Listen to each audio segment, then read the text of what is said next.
Bom, desnecessário dizer que solidão é, é,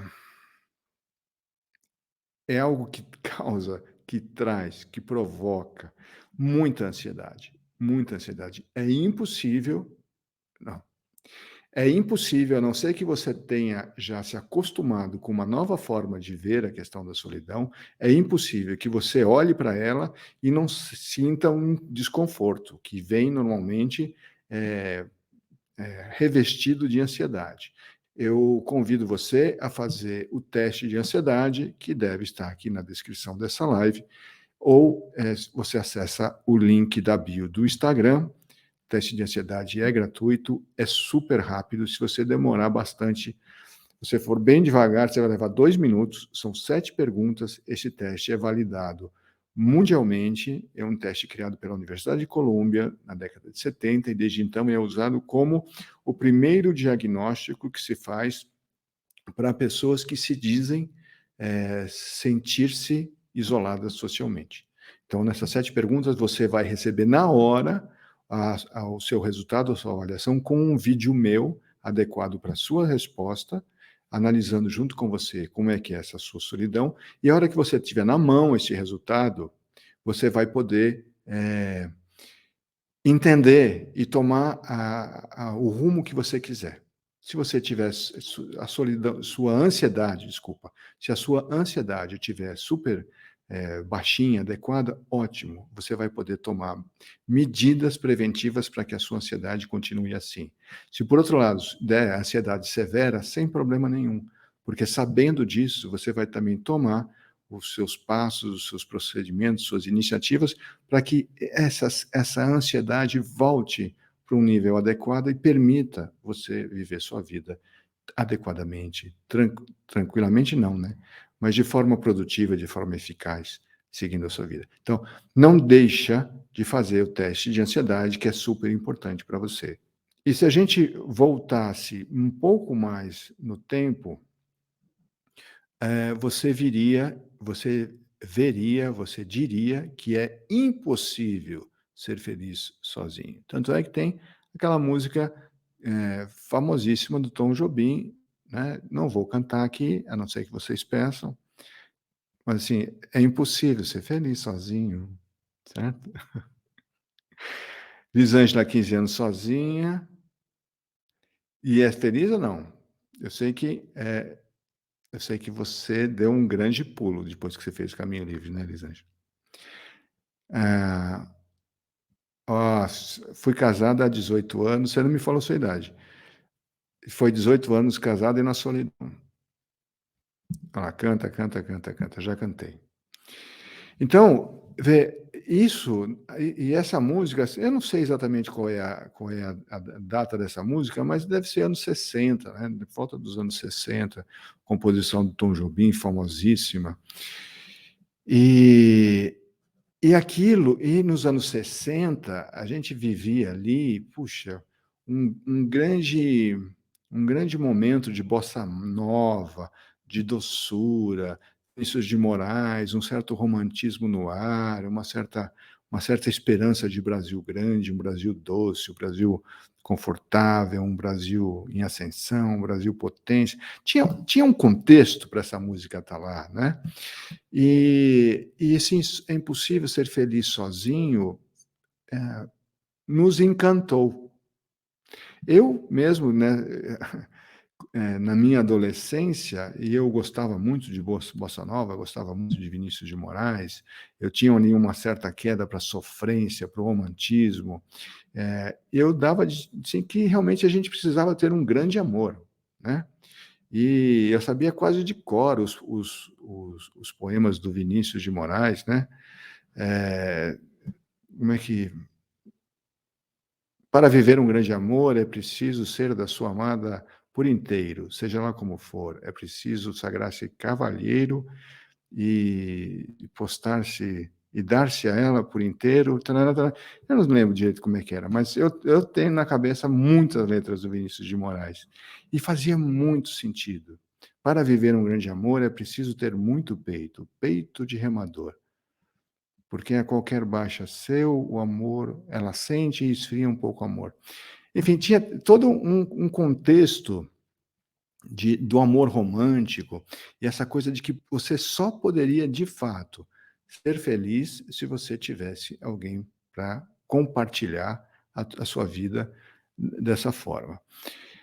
Agora, isso você já sabe, mas o que eu quero o que é que aconteceu no mundo que hoje quase todas vocês colocaram, que não, que eu não preciso de ninguém para ser feliz.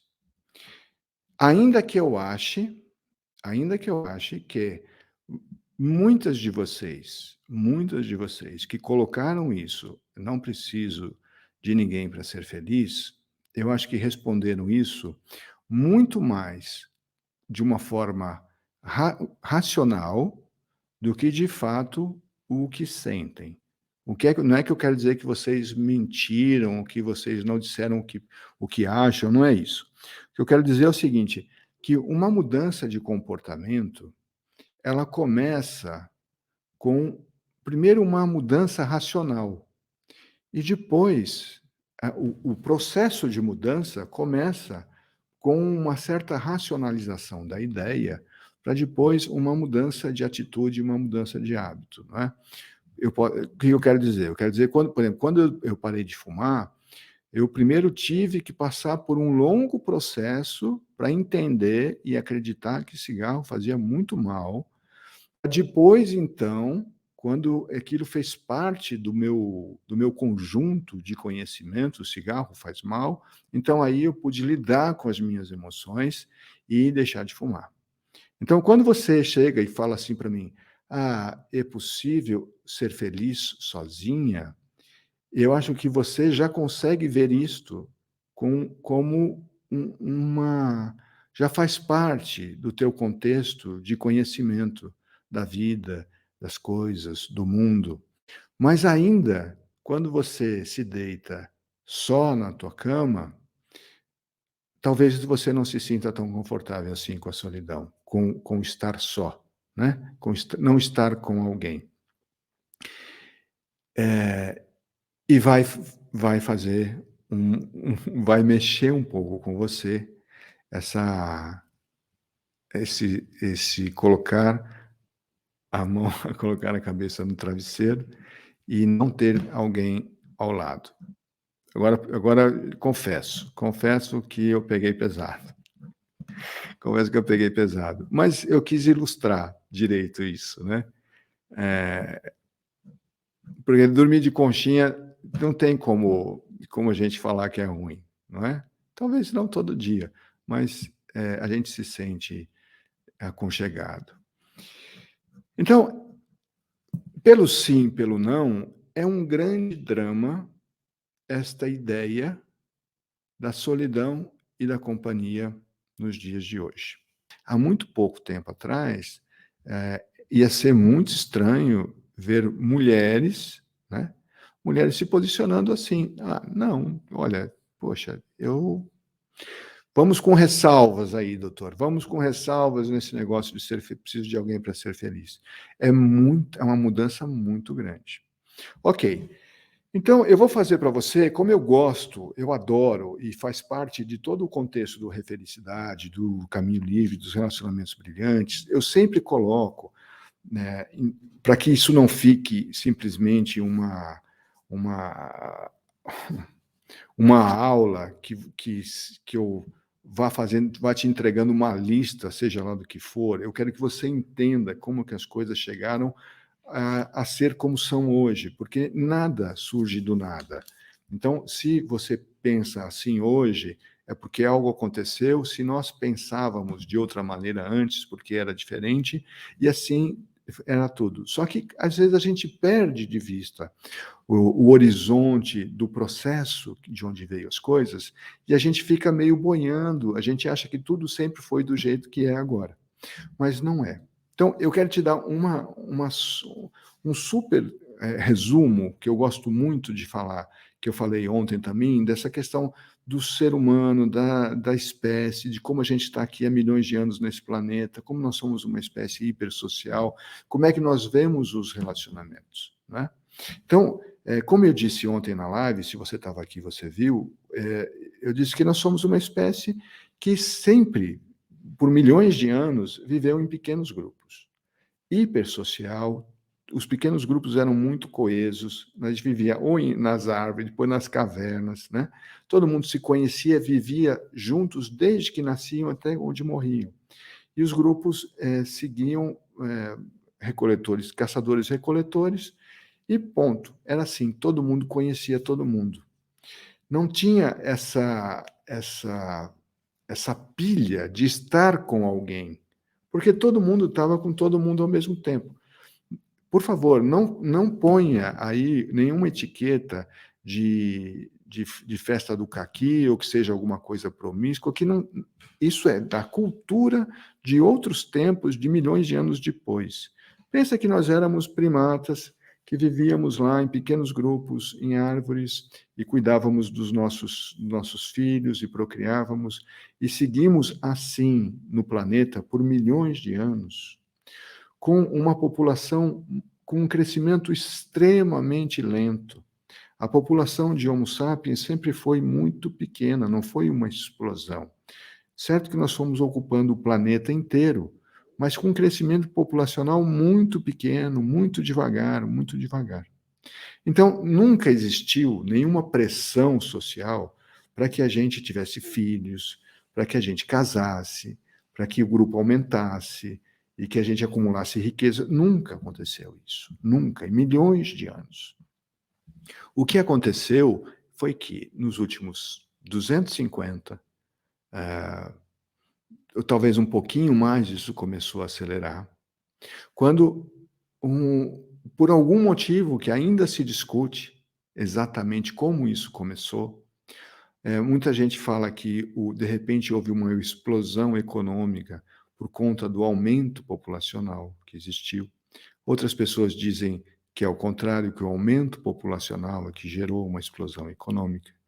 Mas o fato é que, mais ou menos por volta ali do final do século XVIII, 1780, que é a data que se coloca, que se convencionou dizer que surgiu a Revolução Industrial na Inglaterra, começa uma explosão populacional e que nunca houve no mundo, e nós passamos em menos de 300 anos, né, de 1800, de mais ou menos 1 bilhão de pessoas para quase 10 bilhões de pessoas. Em pouco tempo, nós multiplicamos por 10 a nossa população. O crescimento foi gigantesco, em milhões de anos nunca tinha havido isto, e de repente começou a pressão dos governos, dos estados, para filhos, família, relacionamentos.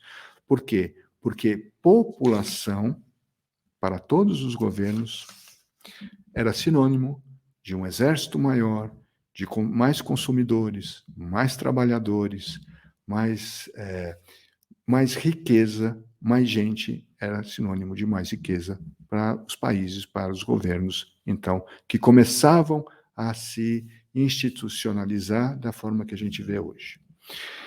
Então, foi a partir daí, fica comigo que é importante, foi a partir daí que surgiu a pilha de que todo mundo tem que casar e ter filho.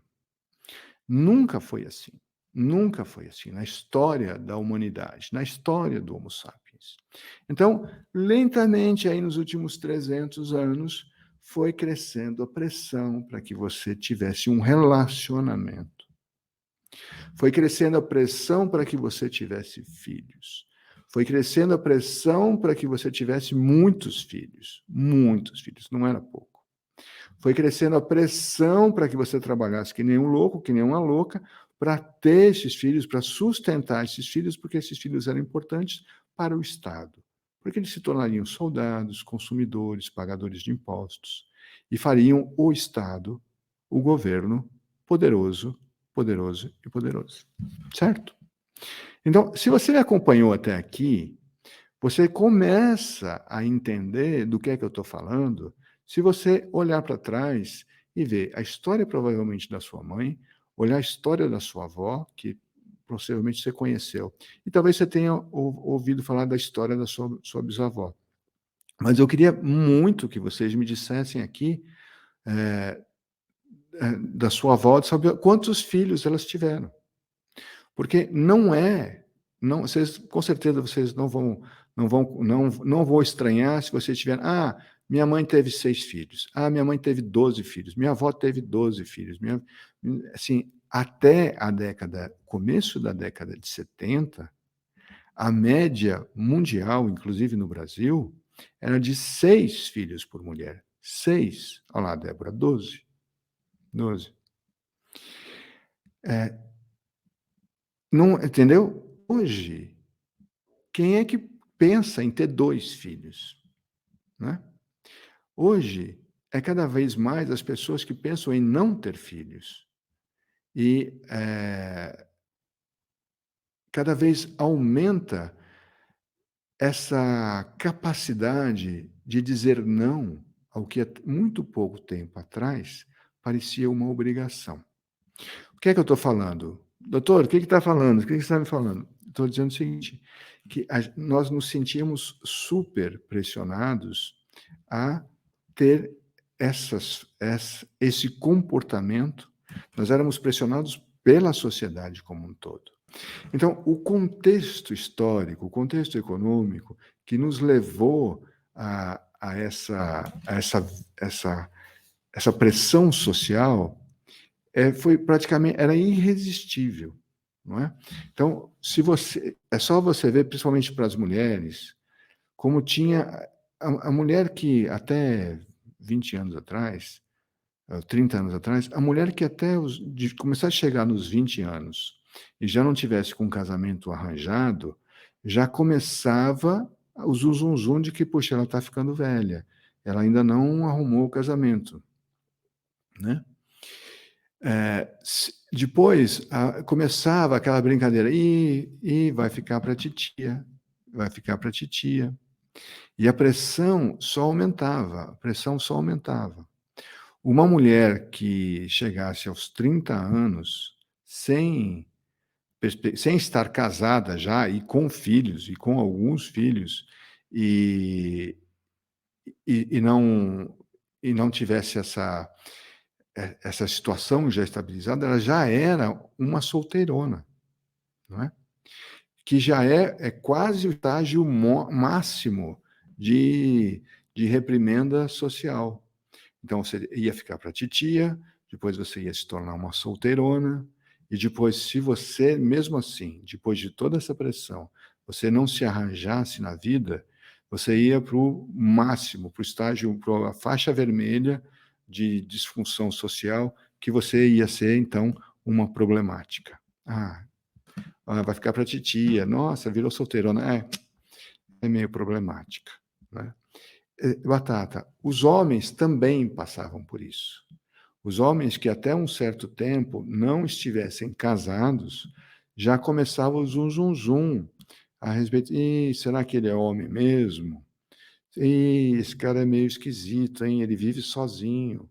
Ninguém, a ninguém era dado o direito legítimo de estar só, de preferir estar só, de escolher estar só.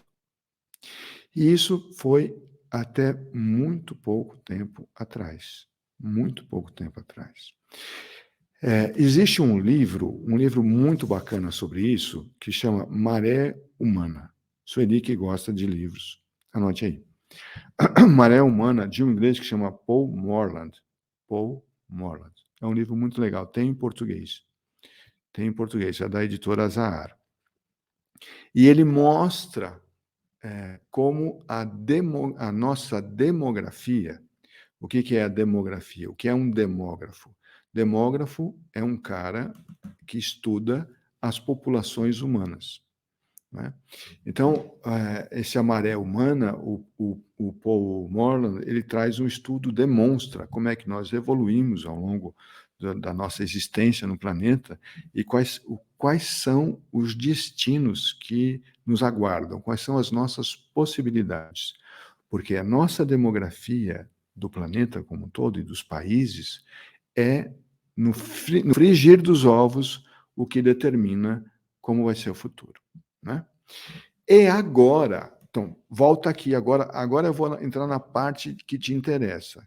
Feito este grande painel histórico que você me acompanhou até aqui,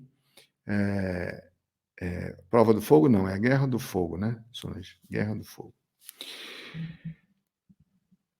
Se você me acompanhou até aqui, você entendeu o que eu disse e agora como que essa opção de não ter filhos, ou de ter poucos filhos, ou de poder ficar só, ou de poder viver só, em famílias muito pequenas em comparação com o que era antigamente, o que é que isto, essa nova realidade sociocultural e econômica, impacta o seu coraçãozinho e o fato de você dormir de conchinha ou não. Isso que é o grande lance para você tirar esse peso da tua cabeça, não é? De fato, você não precisa de ninguém para ser feliz, você pode ser feliz sozinha, mas, como disse alguém, se você tiver um relacionamento brilhante, a sua felicidade pode ser muito maior. Entende como aonde nós estamos e aonde que eu quero chegar com você? É assim. Eu vou ainda. Não é que é possível ser feliz sozinho. Eu diria para você que só é possível ser feliz sozinho. Aí já, poxa, doutor, agora pegou pesado, né? Pegou pesado, que só é possível ser feliz sozinho. E esse raciocínio é de uma simplicidade constrangedora, não é? Porque, assim, vamos por eliminação. Se você acha que só é possível ser feliz quando você está com alguém, ora, se você estar sem alguém, você está infeliz, óbvio. Caramba, e quem é que quer se relacionar com uma pessoa infeliz? Ninguém, né? Ninguém quer se relacionar com uma pessoa infeliz, a não ser outra pessoa muito infeliz ainda, muito tão só quanto, que na verdade vai juntar dois solitários que vão multiplicar por dois a própria infelicidade. Então, tudo isso só é possível ser feliz com outra pessoa a partir do momento em que você, de fato, está feliz com você mesmo. Está é, tem o bem-estar com a própria vida, que eu gosto de fazer a diferenciação de felicidade. Porque senão parece, eu não quero que você jamais pense que aqui no Refelicidade, quando eu falo de felicidade, eu estou falando de uma vida sem problemas, de uma euforia perpétua, de que tudo na sua vida, na vida de uma pessoa feliz, não acontece nada de errado. Felicidade não é nada disso, e à medida que você for me acompanhando aqui, você vai vendo, vai aprendendo o que, afinal de contas, é essa tal de felicidade, essa tal de refelicidade, né?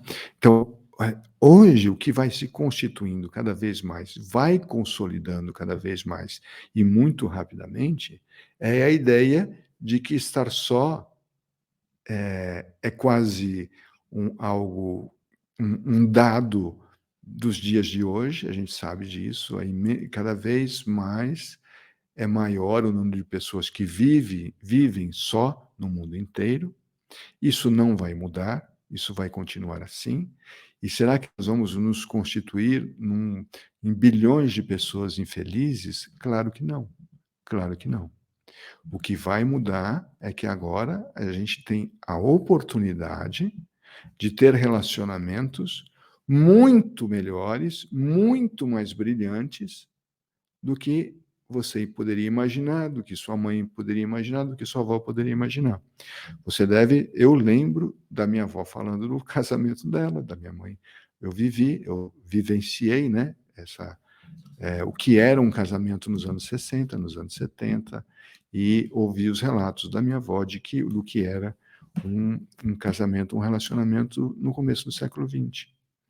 Não tem nenhuma relação com as possibilidades de ser feliz e ter um relacionamento brilhante que a gente tem nos dias de hoje, onde a nossa individualidade é protegida, estimulada e valorizada.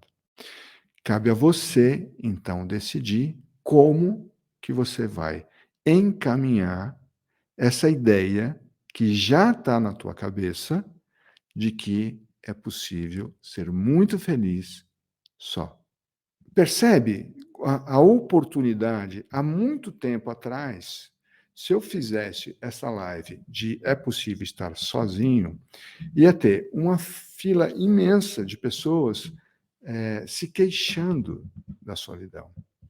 Hoje, já tem a conversa, o clima dessa live é muito diferente. É um clima de possibilidades, é um clima de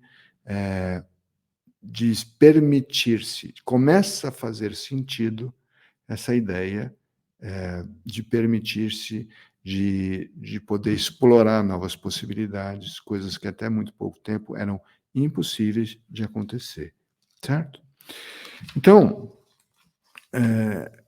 é claro que eu vi uma frase hoje que, assim, eu achei muito legal, que é sim ser possível ser feliz sozinha. Só não é possível ser feliz mal acompanhada. Das pessoas que se dizem sós, isoladas, se sentem sós, 2/3 de cada 3 pessoas, 2 são casadas. Quem poderia imaginar um negócio desse? Né? Porque todo mundo, até então, achava que a alternativa para a solidão era estar com outra pessoa.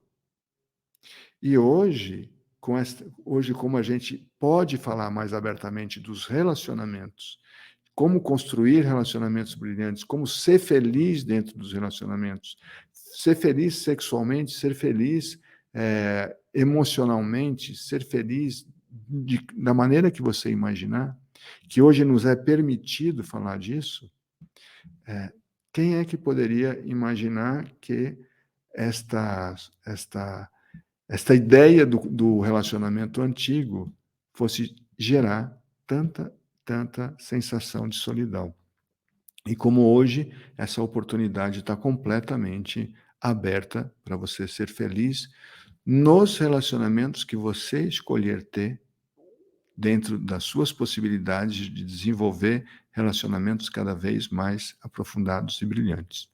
Percebe? Amor é uma emoção. Amor é amorosidade. É uma emoção que você tem que é só sua, e de mais ninguém. Relacionamento é como você lida com esta emoção que você tem em relação a uma outra pessoa. É como você constrói esse vínculo, essa troca com outra pessoa, entende? Então são coisas completamente diferentes. Quando eu faço o Relacionamentos Brilhantes, o treinamento Relacionamentos Brilhantes, o foco não é se você vai se apaixonar, se não vai se apaixonar, os 7 passos para você encontrar o homem ideal, não é nada disso, não é nada disso. Nos relacionamentos brilhantes, eu vou te mostrar o que é que os relacionamentos que dão certo têm, como que isso funciona e, principalmente, o que é que os relacionamentos que não dão certo não têm. Toda a ideia do Relacionamentos Brilhantes está focado em como você vai desenvolver este contato, essa troca, o que é que você precisa fazer para que você mantenha o teu vínculo com o seu parceiro sempre no nível crescente de percepção, de intimidade, de felicidade, de sexualidade. É, sabe, é tão engraçado, porque parece tão absurdo o que eu estou te falando, porque eu sei o que passou na tua cabeça. Foi assim: doutor, você está ficando maluco, porque todo mundo sabe que os relacionamentos só vão piorando com o tempo. É ou não é? Passou isso na sua cabeça ou não? Todo mundo sabe que o casamento é uma coisa que tem prazo de validade. e que vai sempre ficando pior ao longo do tempo. Eventualmente, você conhece um casal de velhinhos, né, que tem lá, faz boda de ouro, aí você fala: "Ai, é tão lindo o amor, tal", e você acha que aquilo é o padrão. Não, aquilo é a exceção que vem confirmar a regra que está na tua cabeça, de que os relacionamentos vão sempre piorando. Não é verdade, não é verdade. É possível, sim, você ter relacionamentos que vão ficando cada vez melhores com o passar do tempo. Hoje, você tem casais que têm isso, que que conseguiram, né, por habilidade deles, por sorte, pela história deles, fazer esse relacionamento, cultivar isso, de um modo instintivo de fazer isso. Deu certo. Mas a gente sabe que a imensa maioria dos relacionamentos, dos casamentos, segue este padrão que você tem na sua cabeça, que eles vão sistematicamente piorar ao longo do tempo. A gente dá quase que de certo isso, mas não é verdade. Se existem alguns que são crescentemente melhores ao longo do tempo, é porque existe algo que é possível fazer com isso. E é exatamente isto que o Relacionamentos Brilhantes vai entregar para você, o ferramental para você fazer isso. Isso é típico? É típico você ter relacionamentos brilhantes, brilho 10, brilho 9, brilho 8? Não é típico. É possível. O típico, o que que é? Que você tenha relacionamentos meia boca. Porque é assim mesmo, né? Você não vai se relacionar, você não vai ter, assim, não é para a gente ter relacionamentos fantásticos em cada esquina. Não é assim que funciona. Você sabe que é um monte de coisa que se conjuga para que você possa ter esse relacionamento brilhante. Mas de nada adianta você ter a oportunidade, de repente, por um acaso, por um destino, você encontrou alguém que seja legal, que você sinta que vai dar jogo, sinta que você tem ali uma possibilidade de se relacionar brilhantemente com essa pessoa. Mas é o que eu disse em todas as lives dessa semana e da outra. A gente, miseravelmente, não foi ensinado, não foi sequer mostrado, não foi preparado para pensar isso, para entender como isso funciona, para entender como é que isso é possível, como isso é transformador. É só agora, muito recentemente, estou dizendo que é os últimos 10 anos, que isso é um conhecimento desenvolvido dentro de universidades, do meio acadêmico, junto com a ideia de psicologia positiva, junto com as neurociências, que vão desvendando todos os nossos comportamentos e vão nos mostrando o que é que se faz que ajuda, que dá certo. Às vezes é questão de uma técnica, de um exercício, olha, creia, é constrangedoramente simples, sabe? E o Relacionamentos Brilhantes é este treinamento. Que eu conheça, até onde eu conheço, é o primeiro relacionamento do Brasil voltado para este enfoque, baseado no conhecimento desenvolvido de um psicólogo que se chama John Gottman. Se você quiser procurar, você pode procurar. Tem vários livros dele em português, tem vários livros dele em inglês, em espanhol. O John Gottman desenvolveu toda uma metodologia para trabalhar os relacionamentos. É muito legal o trabalho do John Gottman. E eu sou o primeiro cara que traz isso para o Brasil, esquematiza dentro da realidade brasileira e oferece isso mastigadinho para que qualquer pessoa possa pegar, aplicar, entender e começar a construir relacionamentos brilhantes quando eles aparecerem na sua vida. Percebe? Isso faz uma grande diferença. Uma grande diferença. Então, o que você está me perguntando se eu quero ter relacionamentos, novos relacionamentos brilhantes, eu espero, na minha vida, daqui para frente, só ter relacionamentos brilhantes. O divórcio é o momento mais difícil da vida de um adulto, mas é uma imensa oportunidade de reconstrução pessoal. É isso. É exatamente isso que você está me dizendo e tantas e tantas pessoas e mulheres direto dão o depoimento aqui. A transformação que a gente tem que superar e se manter, em linha com esse novo mundo que está nascendo, que embora você ouça tanta gente falar: "Ah, nossa, o mundo está perdido, o bom era antigamente e tal", este mundo que a gente vive é um mundo incrível de oportunidades em todos os sentidos. Os relacionamentos acabam não é pelo que as pessoas fazem quando elas brigam. Os relacionamentos, eles não acabam nas discussões, no quebra-pau. Os relacionamentos acabam nas coisas que acontecem quando as pessoas não estão brigando. Entendeu o que quer dizer? Guarda isso. Os relacionamentos acabam nas coisas que as pessoas fazem quando elas não estão brigando. Então, hoje a gente tem uma série de ferramentas para lidar com as nossas dificuldades. Algumas, às vezes a gente tem dificuldades muito cabeludas e que a gente não consegue lidar, a não ser que a gente foque muito, eh, encontre um profissional que se dedique a nos ajudar e que a gente, tenha paciência, tenha vontade de mudar e que se esforce nesse sentido. Então, são às vezes são casos que você precisa de medicação para cuidar. Hoje tem medicação.